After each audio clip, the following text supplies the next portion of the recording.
Onse Vader, ons het opgeruk na U huis toe, met die doel om te aanbid. Ons wil voor U troon wees, ons wil in U teenwoordigheid wees. En daarom vra ons nou dat U ons sonde sal verwyder, dat enige skeidsmuur tussen ons en U sal wegval, en dat ons U teenwoordigheid sal ervaar, nie as gevolg van my of 'n boodskap nie, maar as gevolg van U Heilige Gees, wat tussen ons beweeg. Dis my gebed in Jesus naam. Amen. Ons skriftuurlesing vanoggend kom uit 'n welbekende gedeelte, Lukas 12, vers 35 en 36. En dit lees: Wees gereed, die heupe omgord en die lampe aan die brand. Julle moet wees soos mense wat vir hulle eienaar wag, tot hy van die bruilof af terugkom, sodat hulle dadelik vir hom kan oopmaak as hy kom en aanklop.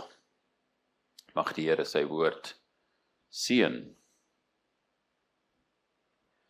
Dis altyd vir my baie interessant hoe die Heilige Gees werk, en ons is baie keer onbewus daarvan.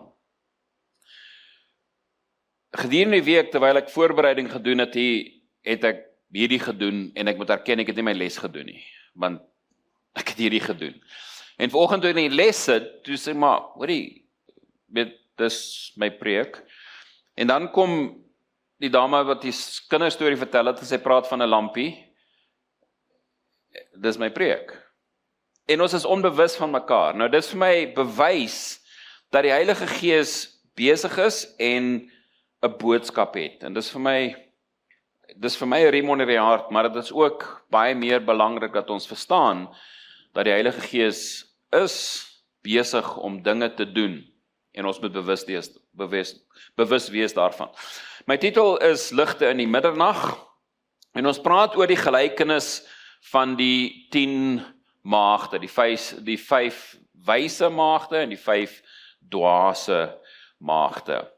Matteus 5 vers 2 sê dat 5 van hulle was verstandig en 5 dwaas. Nou ek moet erken dat hierdie storie het my altyd bietjie gepla, want vir my het al 10 maagde tog voorbereiding getref.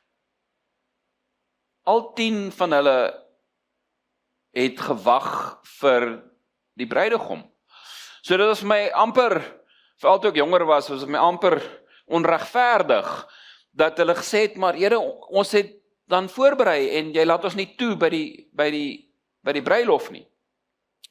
En dit het my so 'n bietjie gepla, en dis waaroor ons bietjie wil praat. Maar net ter inleiding, kom ons kry so 'n bietjie konteks van waar ons is in die Bybel. Ek sê altyd, as ek met Bybelstudente praat, of met mense, daar's niks in die Bybel wat daar is per ongeluk nie. Daar's nie 'n woord in die Bybel wat net daar is om 'n sinnetjie vol te maak nie. En daar's ook niks in die Bybel wat per ongeluk is nie, en veral die orde van die Bybel. Ons weet dat die Ou Testament is nie kronologies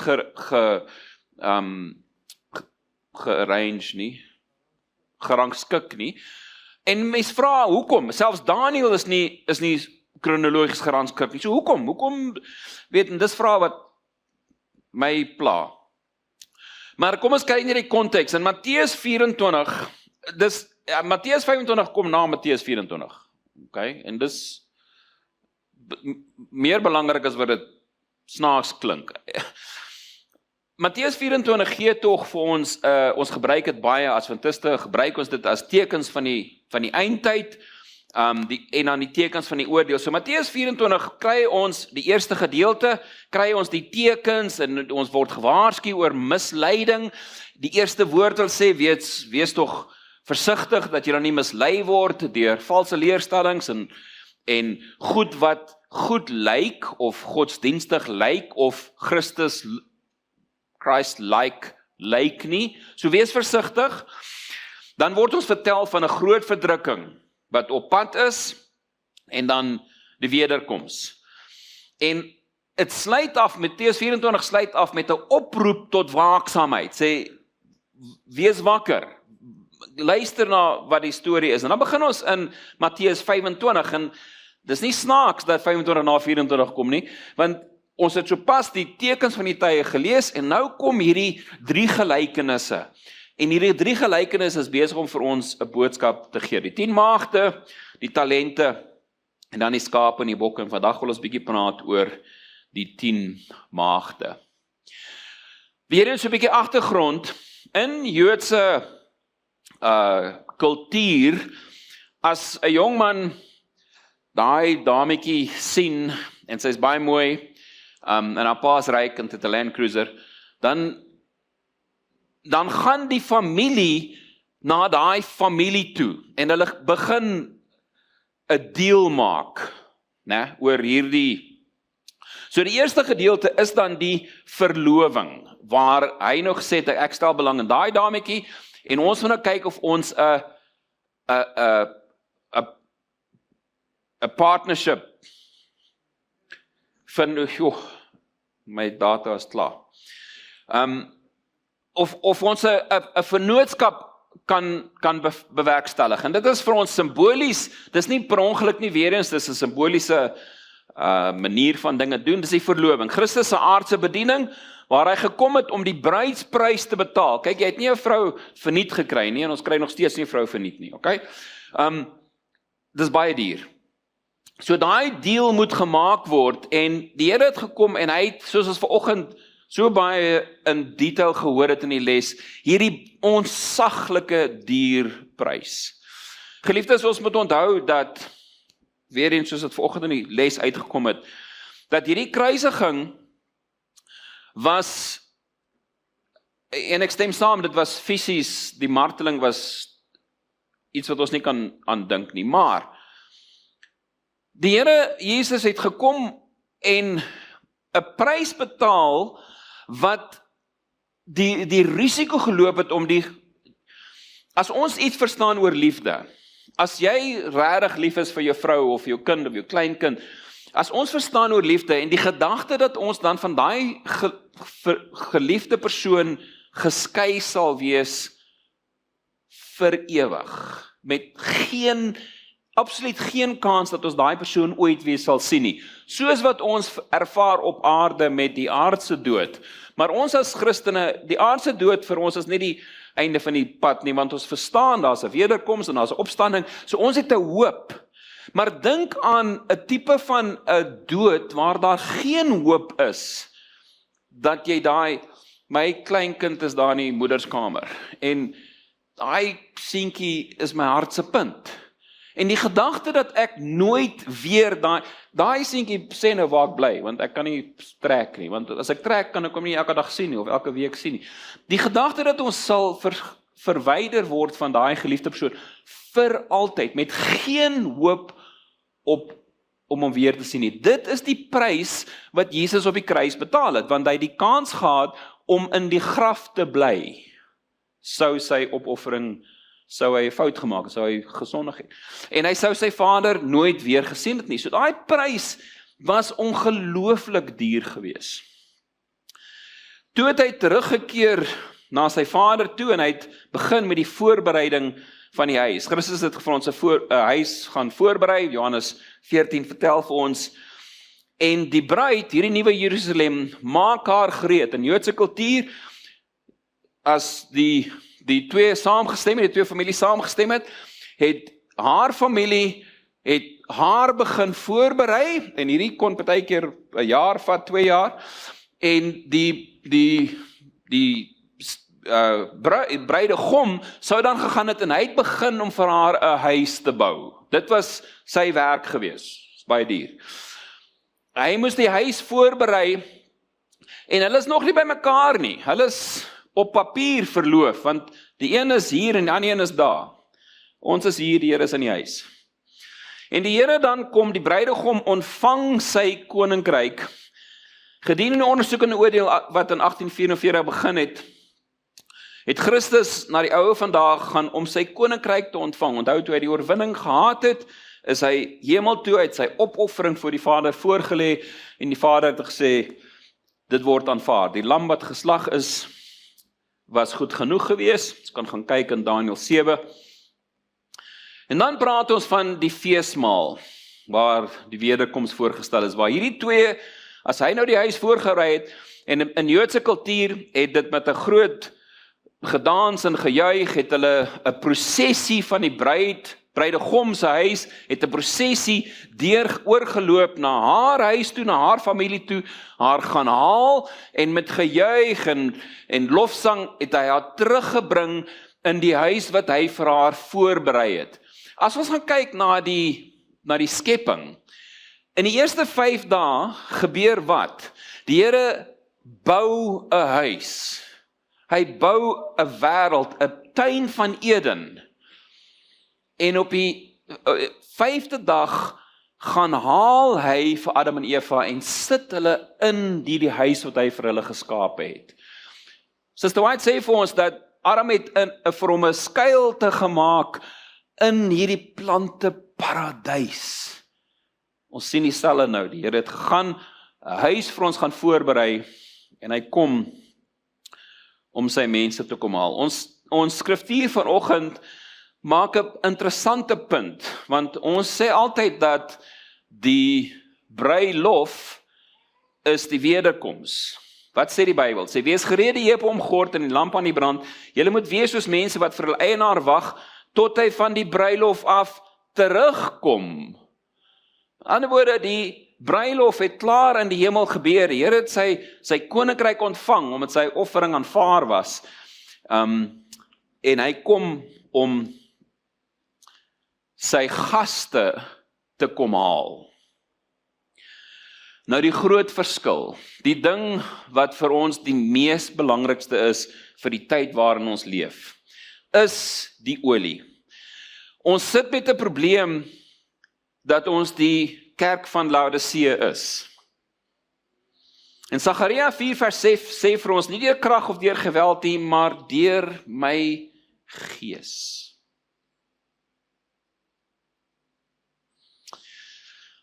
Geliefdes, sonder die innerlike werking van die Heilige Gees, kan ons elke Sabbat in die banke sit.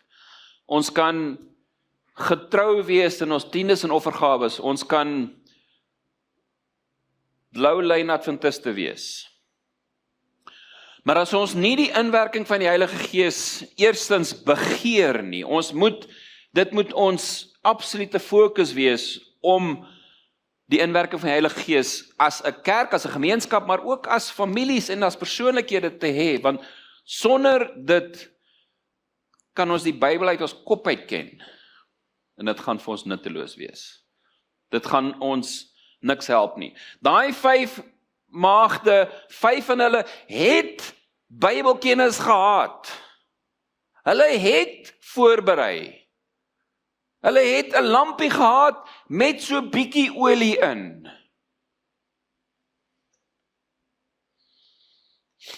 Ons het die Bybel, ons het die boodskap van profeseë, ons het die profete. Die pype daarvan na die boodskap is geloof en genade. Ons weet dat sonder die genade van Jesus, sonder die verskil wat hy gemaak het op die kruis, het ons tog geen kans op ewige lewe nie. Ons menslike hart moet vervang word met 'n heilige hart. En slegs wanneer die Heilige Gees in ons ingewerk het, sodat ons verkoop word deur hom, dan eers kan ons die lig wees vir die res van die wêreld. Hierdie is moeiliker as wat ons dink. Ons besef nie hoe moeilik ons besef nie regtig nie, en ek kan dit vir julle persoonlik sê. Ek doen openbaringsseminar, en ek pak die stadsaal uit vir 6 aande. Mense staan agter. En ek doop 0 mense. Nie een nie. En dit het my baie gepla. Want dit was dan se tog 'n failure. Ek meen, maar wat het ek besef? Ek probeer vir die mense wys hoe slim is ek. Ek probeer vir die mense wys dat ek is reg en julle is verkeerd. Ek probeer vir die mense wys dat hier is die waarheid, julle is almal verlore want julle verstaan nie, julle kry dit nie. Die lig wat nodig is die Heilige Gees. Nie kennis nie, nie slimheid nie, die Heilige Gees. Geliefdes, ons staan op die drempel van 'n krisis. Matteus 25 sê vir ons, hier kom die bruidegom, gaan hom tegemoet. En hierdie oproep, hierdie middernagtelike oproep waarvan ons so baie lees, gaan kom op die donkerste uur. Ons is nog nie op die donkerste uur nie. Ons het nog tyd, ons dink dinge is sleg, maar ons het nog tyd, daar is nog tyd. Maar wanneer dit op sy ergste is en daai oproep kom, daai kreet kom, sal daar mense wees wat onkant betrap gaan wees. En geliefdes, diegene met oppervlakkige geloof gaan dan besef dat daai bietjie olie, daai lekker warm sitplek in die kerkbank was nie genoeg gewees nie. Sy sê vir ons in Christ Object Lessons, dit is in 'n krisis dat karakter geopenbaar sal word. 'n Skielike en onverwagte ramp sal wys of die siel deur genade onderskraag word. Diegene van ons wat nog aan die ou weermag was, en eintlik wat sê ons kontak geslaan het, né? Ons sal weet dat daar was soldate wat saam met ons gestaan het, skouer tot skouer, wat gedurende opleiding was hulle die tough guys gewees, né? Hulle was die manne, maar toe die skote begin klap, was hulle die ouens wat gehuil het. Karakter is iets wat binne-in is, dis nie iets wat buite wys nie. En dis wanneer die krisis kom, wat ware karakter dan sal gewys word. Dit is ongelukkig so, dat ons karakter nie gedeel kan word nie. Ek kan nie jou saam sleep hemel toe, as gevolg van my heiligheid nie. Ek wens ons kan. Ek moet ook bysê dat, sy sê vir ons, dat daar is baie kinders, waar die gebede van 'n moeder onverpoos voortgaan om vir hulle siele te werk.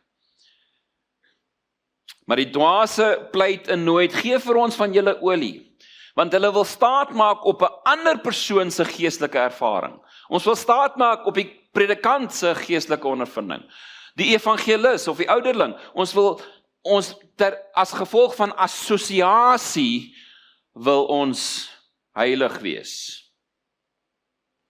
En die wyse kan jou nie help nie. Geestelike voorbereiding is iets wat baie persoonlik is. Dit moet so wees. Jou persoonlike ervaring, en partykeer, ek is nou al lank getroud, en iets wat vir my baie lekker was, is 'n nuwe ding in die kerk. Ek sê 'n nuwe ding, seker in die laaste, ek weet nie, 20 jaar of wat ook al. Maar hierdie idee dat jy jou vrou se voete kan was, is nie iets waarmee ons groot geword het nie. Die man sit een kant gaan, vrou is een kant gaan, okay? Maar nou dat jy jou vrou se voete kan was, dis 'n nuwe ervaring, en dis 'n ongelooflike ervaring. En dis interessant, wanneer ek en my vrou godsdiens hou by die huis, is een ding, maar wanneer ons voete was in daai gebed, wanneer dit so persoonlik is, en wanneer ek vir die Here dankie sê vir 'n goddelike vrou, en vir 'n vrou wat my ondersteun, dis 'n persoonlike, dit word prakties. En ek hoor my vrou se geloof, en sy hoor myne, hoop ek. En dis jou geestelikheid is 'n persoonlike ding. Jesegiel sê vir ons dat al was Noag, Daniel en Job daarin, so waar as ek leef, hulle sou net hulle eie siele deur hulle geregtigheid kan red. Geen mens kan vir 'n ander glo nie. Geen mens kan die Heilige Gees namens 'n ander ontvang nie. Geregtigheid in Christus, in 'n Christus gelykvormige karakter, is nie oordraagbaar nie. Moet ek ook by sê dat mans, as priester van die huis, het jy 'n verantwoordelikheid teenoor jou vrou en teenoor jou kinders, want jou karakter, alhoewel dit nie oordraagbaar is nie, beïnvloed mense in jou huis. My jongste seun dink hy's baie snaaks, want hy stuur vir my 'n boodskap, wel op die familiegroep, sê hy is so vies vir sy ouers, want hy kon ryk gewees het, as hy kon dwelms verkoop, maar nou kan dit nie doen nie, hy is nou vies vir ons. Sê, wel, jammer oor die karakter wat ek jou gegee het. Geliefdes, wat is hierdie bruilof werklik? In die hemel ontvang die bruidegom sy bruid, Christus gaan na die oue vandaan om sy koninkryk te ontvang, volgens Daniël. En wie is die bruid? Die nuwe Jerusalem, die hoofstad van die nuwe koninkryk. Die bruilof vind plaas in die hemel voor die wederkoms. En die aarde, wie is die gaste? Ons, die gelowiges. Die kerk op aarde wag vir hulle Here om terug te kom, om terug te keer van die bruilof, soos ons skriftuur vir ons gesê het van ons. As ons die gaste is, kan ons dan ook nie die bruid wees nie. Die ondersoekende oordeel wat in 1844 begin het. Die koning kom kyk of die mense die regte klere aan het. Kom kyk of jy die geregtigheidskleed dra. Ons sien dit in die ander gedeelte van die bruilof, die man wat na die bruilof toe wou gaan en nie die regte klere aangaan het, van Matteus 22. En die boeke word in die hemel geopen. Die boek van die lewe, wat die name van almal, wat nie net in Christus geglo het nie, nie net geglo het dat hy bestaan, dat hy wel 'n historiese figuur was, dat hy wel op die kruis gesterf het nie, dis alles teoretiese kennis. Maar die gelowiges wat opgekyk het na daai kruis, en as gevolg van daai aangesig, as gevolg van daai bloedbelope oë, wat afgekyk het, en selfs in sy marteling, selfs in sy fisiese en emosionele lyding, afgekyk het, en vir Johannes gesê het, kyk asseblief na my ma. Daai tipe karakter, daai persoon, die persoon wat ek opgekyk het, wat dan my lewe verander het, wat ek nou leef as gevolg van wie hy is en nie wie ek is nie. Nie net geglo dat hy bestaan het nie, maar geglo het dat sy beloftes waar is, dat hy die God is wie hy sê hy is, en as gevolg daarvan my lewe verander het. Die ondersoek, elke daad, elke woord, die geheime motiewe, die gedagtes wat akkuraat voor God geopenbaar word. En hoekom? Hoekom 'n ondersoekende oordeel dan? Hoekom nie net 'n genade wat maar net almal, ons gaan ons almal hemel toe, ons vat maar net verskillende paadjies, nie waar nie? Nee, hoekom? Om te bepaal wie waarlik die Heilige Gees toegelaat het om hulle lewens te transformeer voor die wederkoms. Ons sukkel, ek sukkel verskriklik met daai idee dat is net jou karakter wat hemel toe gaan. Ons sê dit mos altyd, dis 'n bekende, jy vat jou karakter saam. Here, ek kan nie met hierdie karakter hemel toe gaan nie. Hierdie karakter is nie veilig vir die hemel nie. In Engels praat ons van safe to save. I am not safe to save right now. Ek sal 'n bedreiging wees vir die hemel as ek met hierdie karakter hemel toe gaan. Want as hierdie karakter hemel toe gaan en hy pleeg sonde in die hemel, dan begin die hele storie weer oor. Ek moet veilig wees om gered te word. Daar is 'n groot skism in die kerk op die oomblik as gevolg van hierdie karakter, hierdie idee van perfeksie. Ek wil nie daaroor ingaan op die oomblik nie, maar ons moet besef dat Die Here kan ons nie red as ons nie gereed is vir die hemel nie. En as ons nie wil hemel toe gaan om by hom te wees, nie omdat dit 'n beter plek is as hel, dit is 'n beter plek, is 'n beter opsie as hel. Hemel is 'n beter opsie. Okay? Hoef nie weer te sweet nie, sweet van jou aangesig, goue strate, time travel, interplanetary travel, lekker. Maar dis nie om ek wil hemel toe gaan, ek wil hemel toe gaan omdat my verlosser daar is, en ek wil in sy lesing sit oor die vorming van 'n baba se oog in die baarmoeder. Ek wil daai lesing wil ek hoor. Ek wil hoor hoe hy sy skepping, ek wil by sy lesings wees.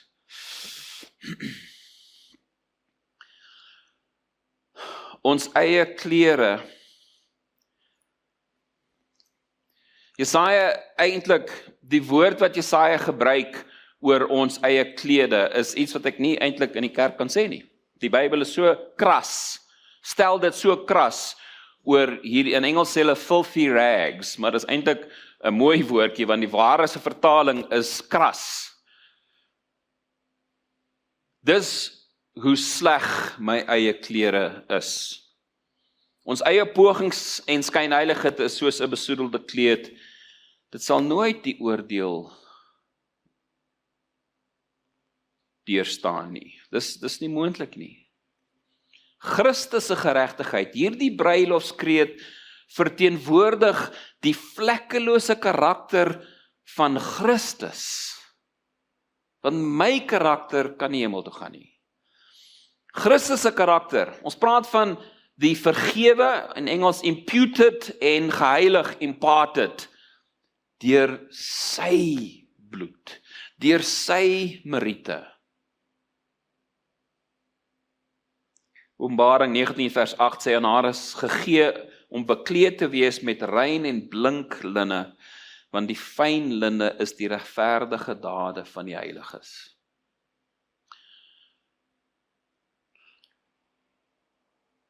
Toe die verlore seun teruggekom het van waar hy die varke se kos geëet het, was hy besoedel van kop tot tone met varkmis. Nou as jy ooit op 'n plaas was waar beeste en skape is, hulle ryk okay. Varke, omdat hulle omnivore is, hy was besoedel met varkmis. En toe sy pa hom sien aankom, toe hardloop hy na hom toe met 'n nuwe kleed, en hy sit daai nuwe kleed bo oor sy varkmislyf. Ek sou gesê het, hoorie, wat, voor ek hierdie kleed by jou aansit. Ek moes my kleinkind se doek verander vanoggend. Gaan was eers, voor ek hierdie kleed om jou sit. Maar nee, die vader sê, hier is my nuwe kleed. Nou hierdie het my baie, ek preek 'n preek daaroor, want hier sit hierdie kleed bo oor my sonde, en nou is ek heilig. Bly ek nog steeds vol varkmis, omdat daai kleed bo oor my is? In die begin, ja. Maar wat gebeur? Die Heilige Gees, as ek hom toelaat, kom in my lewe uit, en van binne af verryk hy my, en daai varkmis verdwyn. En nou is ek van buite af en van binne af heilig. As gevolg van Jesus se meriete, en omdat ek die Heilige Gees toegelaat het. Ek kan nie Christus se kleed net om my, by die kerk kom en my soet is mooi toe, julle kan nie die tattoos en alles sien nie, want ek het die kleed rondom. Ek moet van binne af verkook word en verhelder word, en dit kan net gebeur met die inwerking van die Heilige Gees. Die diagnose van die wyse teenoor die dwaase. Die kriteria, Bybelkennis en belydenis. Die wyse maagde het die waarheid bestudeer en geassimileer. Dit was nie net 'n teoretiese kennis nie. Hulle het nie net die versies geken nie. Hulle het die skrywer geken. Die dwaase maagde het die waarheid intellektueel geken, maar daar was geen inwerking van die Heilige Gees nie. Vir die wyse was die teenwoordigheid van die Gees die olie in hulle kanne. Hulle ou natuur is verander. Daai varkemis het verdwyn.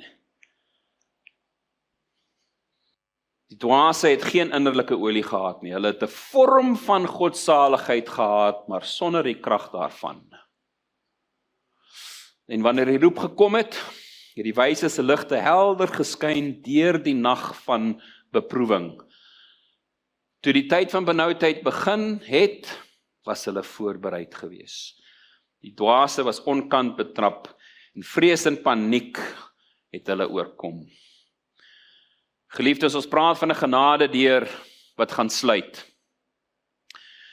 En die sluiting van die menslike genadetyd gaan 'n tragiese uiteinde wees vir 'n oppervlakkige geloof.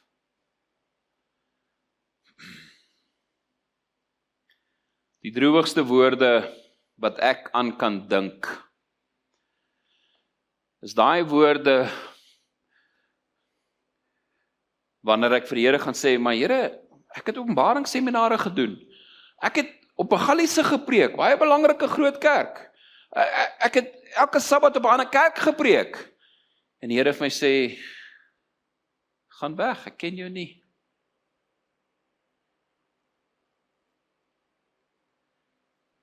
Dit sal die mees tragiese woorde wees wat nog ooit geuiter sal wees.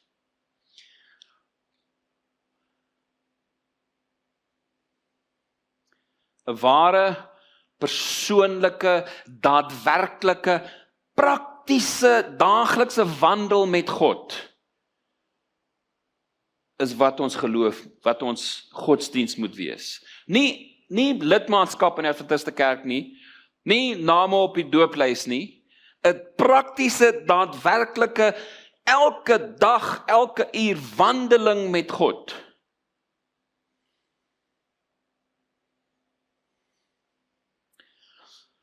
Meneer, maak vir ons oop, maar hy sê, voorwaar ek sê vir julle, ek ken julle nie.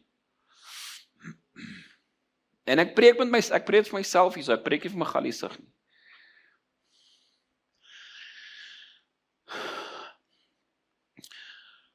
Die tyd van benoudheid, ons staan op die drempel van die tyd van benoudheid, en wanneer Christus terugkeer van die bruilof af, as koning van konings, om sy gaste by mekaar te maak vir die fees, kan ons dan saam sê, kyk, dit is onse God vir wie ons gewag het, dat hy ons kan verlos. Laat ons juig en bly wees in sy heil. Terwyl die goddelose vlug en sê klippe val op ons, staan ons gereed met opgehefte hoofde. Geliefdes, toe die Israeliete in die woestyn was en die slange hulle gebyt het Moses hierdie paal opgesit met 'n slang bo op die paal, maar altyd baie gepla, 'n snaakse storie. Maar wat was die instruksie gewees? Sê julle moet opkyk na die slang, na die kruis toe. Nou, as 'n slang besig is om jou te byt, waar kyk jy? Ek gaan mos hier kyk, want ek wil slange wegskop, ek wil nie gebyt word nie. So wat moet ek doen om nie gebyt te word nie? Ek moet wegkyk van die slang af. Ek moet opkyk, my oë oplig na die kruis toe en vergeet wat hier om my aangaan. Want hier is Satan se dinge. Hier is Satan se wêreld. Die slange is besig om ons te byt hier en die Here vra vir ons om op te kyk na van waar ons verlossing vandaan kom. Om op te kyk en te sien die leerskare wat staan gereed om ons te verdedig. Ons is gaste by die bruilofsmaal. Die verlosses, geklee in onbevlekte wit klere, styg op na die nuwe Jerusalem, die hoofstad van die koninkryk. En die koning self omgord hom en bedien sy gaste aan die tafel. Toe die Here Jesus gekniel het daai donderdag aand om sy disippels te bedien, het hy nie bietjie watertjies gesplash soos ons met nagmaal doen nie. Daai was vuil, sandaaldraande, stowwe, rou visservoete. Hulle het nie warm water gehad om te bad nie. Dit was 'n actual was. En daai werkie was bedoel vir die dienskneg, vir die servant. En die koning van die heelal kniel en was stinkende toe jam voete. Die koning van die heelal. En hier kom hy met die bruilofsmaal en die koning van die heelal bedien sy gaste. Dis 'n openbaring vir ons sê, salig is die wat genooi is. Nie salig omdat so lucky jy dit gemaak nie. Salig, want die Here Jesus het jou so lief gehad, dat die koning van die heelal jou kom bedien. En wat is die vreugde van die verlosters? Eerstens, ewige gemeenskap. Geen meer trane, geen meer dood, geen meer lyding, geen depressie, ewige gemeenskap in perfekte gemeenskap. Die Bybel sê vir ons, nou sien ons deur 'n kleed, dan sal ons aangesig tot aan. Met ander woorde, ek verstaan nie wat ware aanbidding is nie. Ons as Afrikaanse mense, ons kyk op TV hierdie ander mense wat so hulle hande lig en weet dis vir ons is Calvinisties, né? Ons is vir ons weird. Maar ons verstaan nie wat ware aanbidding is nie. Ek weet nie presies wat is regtig wat word aanvaarbaar vir die God van die heelal nie. Gelukkig verstaan ek sy genade en die Heilige Gees vertaal my stupid gebede en ek is dankbaar daarvoor. Maar dink aan die moontlikheid dat ons dan in ware aanbidding, dat ons met opregte hart aangesig tot aangesig met ons Skepper kan gesels. Ons leef in 'n wêreld van konflik. Dit is absoluut, dis al wat ons doen. Ons werk is van die oggend dat ons van die werk af ry en hierdie ou ry voor jou in. Dis konflik. Dis al wat ons doen. Konflik. Kan jy 'n wêreld voorstel sonder konflik? Dis vir ons onmoontlik. Ons verstaan nie wat dit is om nie konflik ooit weer te hê nie. Ewige gemeenskap, 'n perfekte verhouding met ons God en 'n perfekte verhouding met ons medemens. Een van die moeilikste lesse wat ek moes leer toe in die bediening was, is dat nie almal van jou gaan hou nie. Ek meen as ek jy voorstel, moet almal mos van my hou. Maar dit is 'n moeilike les om leer dat nie almal van jou gaan hou nie. Nou sit jy met 'n situasie waar ek hou nie regtig van mense nie. Maar ek gaan in die hemel wees en almal gaan van my hou en ek gaan van almal hou. Wat? Perfekte gemeenskap met my God en perfekte gemeenskap met my medemens. En dan gaan my karakter gelykvormig wees aan Christus. Volmaak. Nooit weer gaan ek lus hê om 'n sondige gedagte te hê nie. My sondige natuur is weg. En die hemel, geliefdes, is in my hart. Dis nie 'n lokasie nie, dis nie 'n huis, goue huis, dis nie 'n mansion nie. Die hemel is in my hart. Net soos die hel, die skeiding is tussen God en mens. Dit is die hel wanneer daai mense besef hulle het verkeerd gekies en daar is nie 'n God vir hulle meer nie. Dis hel. Die verbranding is eintlik God se genade wat hulle uit hulle lyding uit gaan sit. Maar net so is die hemel in my hart. Die hemel is my volmaaktheid in my Skepper.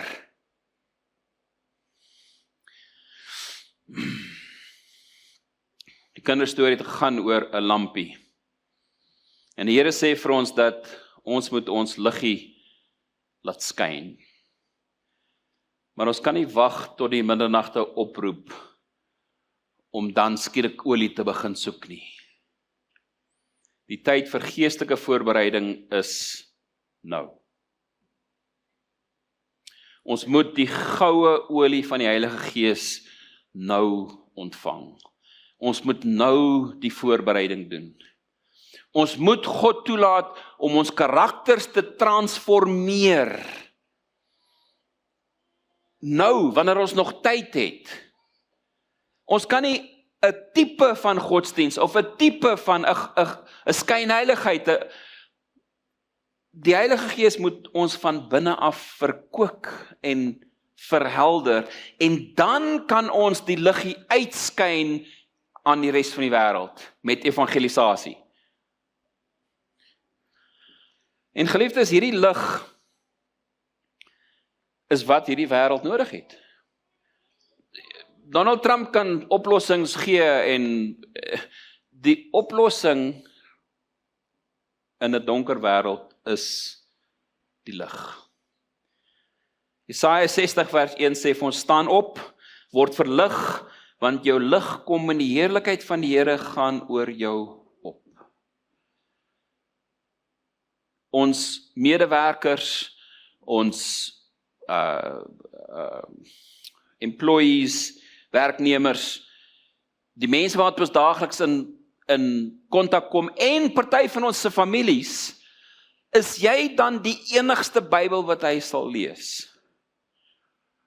En geliefdes, wanneer ons dit wil maak asof ons slimmer is as die res van die wêreld, of maak dat ons die waarheid ken en julle weet niks, en ek gaan vir jou sê wat reg is, mis ons die punt. Die werking van die Heilige Gees is deur ons. En die boodskap, die 3 engele boodskap wat ons vir die wêreld moet gee, wat tussen hakies gaan oor aanbidding. Daai boodskap vir 'n verlore, donker wêreld kan net gepreek word as ons as individuele, as families en dan ook as 'n kerk wat ons nodig het.